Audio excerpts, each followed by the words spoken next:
Long before the Empire rose, and long after it fell, the true power in the galaxy often belonged not to governments, but the underworld. From the Outer Rim to core worlds, criminal syndicates shaped trade routes, controlled spice mining operations, influenced senators, politics, generals, wars, and even Sith lords.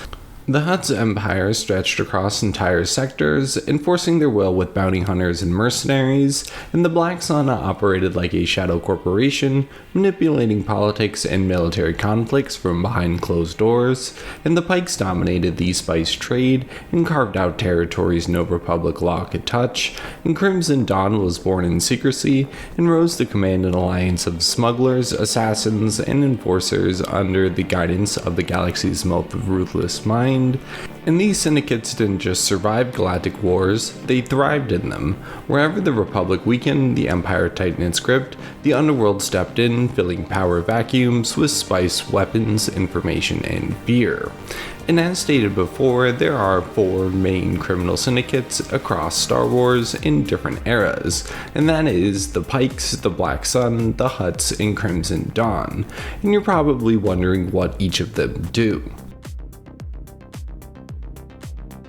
The Black Sun is a massive galactic crime syndicate known for its wealth, brutality, and political influence. And unlike some syndicates that rely on brute force, the Black Sun thrives on corruption, espionage, and manipulation, operating more like a corporate empire than a gangster cartel. And their operations included smuggling people and weapons, black market weapons trading, intelligence networks, and extortion and racketeering, alongside with assassinations. And the syndicate maintained bases on Mustafar and Ord Mantell, and many of the Black Sun's members were fallen nobles. The Black Suns survived the Clone Wars and into the Empire, as they formed a durable relationship with the Empire to keep watch over the Outer Rim, becoming the dominant power in the Outer Rim's criminal underworld, basically being guns for hire for the Empire. And the Pike Syndicate was a spice cartel that operated in the criminal underworld. They almost completely controlled the production of spice, the drug of choice in Star Wars, from the mining operation to refinements on Kessel to distribution across the galaxy. And from their homeworld of Obadiah and Kessel being nearby, again, they completely controlled the production and distribution of spice. So their operations, including processing facilities, smuggling routes, distribution networks, and the complete power and control over spice gave them enormous wealth and massive leverage over politicians and crime lords and violent territorial power. Crimson Dawn started off as a band of ruthless mercenaries, bounty hunters, and privateers that traveled from planet to planet, seizing resources they coveted or needed, while brutalizing the natives into complying. And soon Darth Maul would take control over these factions, with Dryden Voss and qi'ra being the face of the criminal syndicate, and Crimson Dawn quickly cemented a reputation for being ruthless and ambitious, and qi'ra publicly served as Voss's top lieutenant, setting up deals across the criminal syndicates that would set up the Shadow Collective at the end of the Clone Wars. And primarily what Crimson Dawn operated in is hitmen and guns for hire, control over minerals and fuel sources, and having a number of ships for piracy protection and weapons. And unlike other criminal syndicates, Crimson Dawn did not have a main base of operations. Instead, they were led by Dryden Voss in his yacht, the First Light, with Darth Maul, of course, running things in the shadows, with Darth Maul's location almost always being a mystery. The Hutt clan was an ancient and powerful criminal syndicate active in the galaxy, particularly in the Outer Rim territories, otherwise known as Hutt space, and the Hutt crime family made its riches through a myriad of illegal businesses across the galaxy. And with the main Hutt council being based on Nal Hutta, directly in the center of Hutt space. And the Hutts would use their power to control entire hyperspace routes, to control the smuggling of legal and illegal goods alike. And to maintain their power and wealth, the Hutts used fear to intimidate their subjects, and slavery and piracy in specific were major sources of their wealth, and they always had their hands in bounty hunting and the spice trade, but again primarily made their wealth off of smuggling goods. And these were the different sectors that the four main criminal syndicates were able to carve out their power and wealth. And again, the Hutt, the Pykes, Crimson Dawn, and in Black Sun were the four main criminal syndicates, but I would say another faction just below them in the criminal underworld would be the Zygerians, as they built a powerful empire capturing and selling slaves that of course mainly operated on their homeworld of Zygeria, but had numerous small colonies across the galaxy. Just about every criminal syndicate and government used the Zygerians. The Pikes were a main business partner of the Zygerians, as they imported slaves in the mines of Kessel to mine spice, and the Black Sun, Crimson Dawn, and Hutt all did deals with the Zygerians, and the Empire would import slaves for their labor camps. Throughout different eras of Star Wars, there were also smaller criminal syndicates that popped up for regional control and dominance, and I would say Haxion Brood is a good example of a smaller criminal syndicate, really only operating out of their main base on Order Eris. They had fight pits that they would broadcast across the galaxy, and their followers were cybernetically enhanced or upgraded loader bots. So again, they were bounty hunters and broadcasting fight pits. That was their main source of income, only being able to operate in small areas across the galaxy, having a small regional control.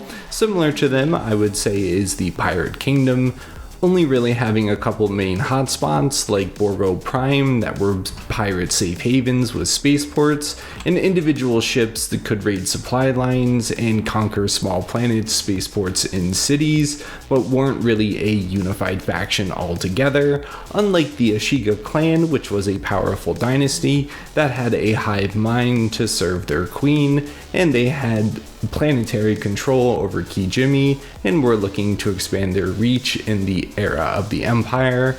And then even smaller groups like the Droid Grata and Vanguard Axis, rogue separatist groups or separatist droids that kept their intelligence or freedom alive, basically rogue groups selling goods, people, weapons themselves, cybernetic enhancements. Droid criminal syndicates and bounty hunters began popping up across the galaxy. And then even further on into the galaxy, Kaija Club and the Guvian Death Gang began popping up. The Red Key Raiders popped up after Jabba the Hutt's death on Tatooine. The Rakana Raiders and Cloud Riders, I would say, are regional criminal syndicates that have different motives, and that ranges from survival to complete control and dominance over a planet, region, and the overall galaxy. And if we take a look at the order structure of these criminal syndicates, it gets pretty interesting. You know, some small groups like the Ashiga, like I said before, have a clan mother and a hive mind. The Haxion Brood is Sork Tormo and then his hitman, and then the Pirate Kingdom is really only loyal to a captain and ship. As opposed to the Zygerians, who have a bit more structure, they have a monarchy and their homeworld of Zygeria, and their leaders are Miraz Skintel, who was their queen, and Atai Molak, who was their prime minister, and these two basically make up the political monarchy on Zygeria.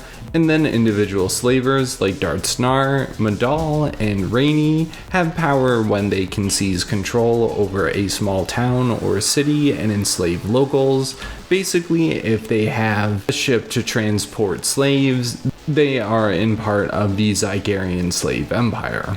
The Hutt's form of governance was the Grand Hutt Council, the ruling body of the Hutt homeworld of Nal Hutta. It included members of the high-profile and influential clan families, which led the powerful crime family known as the Hutt clan.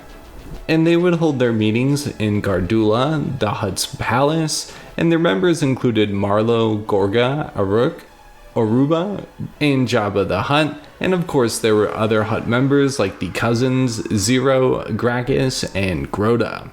And the Hutts continued their business, controlling trade routes of legal and illegal goods, establishing strongholds on planets, hiring bounty hunters and enforcers, and basically anyone could work for the Hutts in any capacity. They were cartel gangsters, and again they ruled out of Nal Hutta, and of course Jabba the Hutt had his palace on Tatooine, all inside of Hutt space. The Pike Syndicate homeworld of Obadiah was a monarchy, and their location in the galaxy allowed them to have complete control over spice on Kessel, where they were able to make a backdoor deal with the ruling family there to have control over the mines, while their political leaders on Kessel lived in grand palaces. And I do think it is interesting that Obadiah and Kessel lie just outside of Hutt space, kind of showing you where criminal syndicates lie in the galaxy.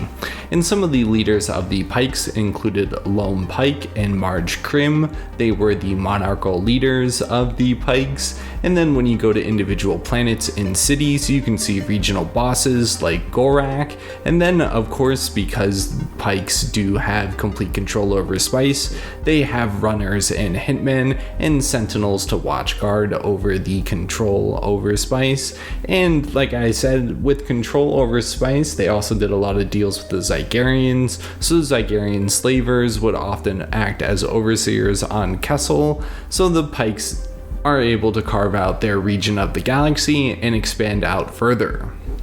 And then moving on to Crimson Dawn, which we all know is secretly run by Darth Maul, and then the frontward faces are Dryden Voss and qi'ra. And qi'ra made a lot of deals with a lot of the other criminal syndicates that basically set up the criminal syndicates to work together. And looking at Crimson Dawn, they of course hire a lot of mercenaries and bounty hunters, but they do have their own force, the High Laban Enforcers. And like other criminal syndicates, they didn't have a main base of operations, so they were primarily operated out of Dryden Voss's yacht, the First Light, but of course had different locations on Kan Katika, Vandor, Saravine, Lakor, Athos Klee, where they had operations ranging from smug trafficking to mineral extraction. They were a truly mobile criminal syndicate. And when we look at the criminal syndicate, the Black Sun, they operate more out of a boardroom than boots on the ground.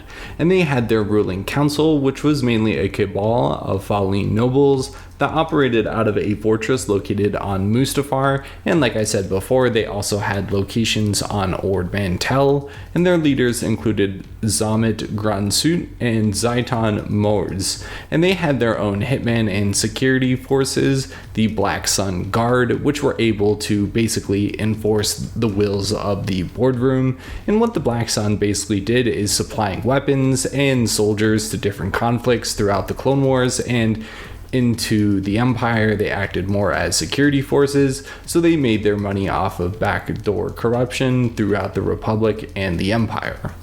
And when we take a look at the map of the Star Wars galaxy, I do think we have a pretty clear look at where criminal syndicates lie in the galaxy, and a lot of the criminal syndicates are on trade routes that we can see, and a lot of them do funnel into Coruscant, where the main money was made. So the criminal syndicates operate in the Outer Rim and then funnel all of their money to the core worlds, and specifically Coruscant.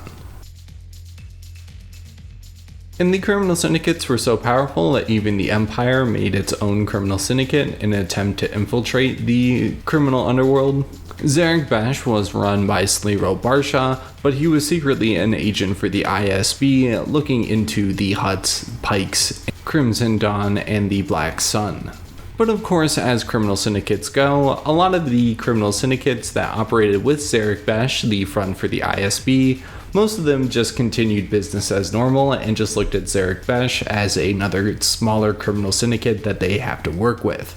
So when we look across the Star Wars universe, there certainly are a lot of different criminal syndicates and how they operate and where they kind of find their niches across the galaxy in the criminal underworld, but that is a good look at criminal syndicates in the Star Wars galaxy. Which ones did I miss and which ones do you want longer videos on? Subscribe if you would like, comment down below, and until next video, goodbye.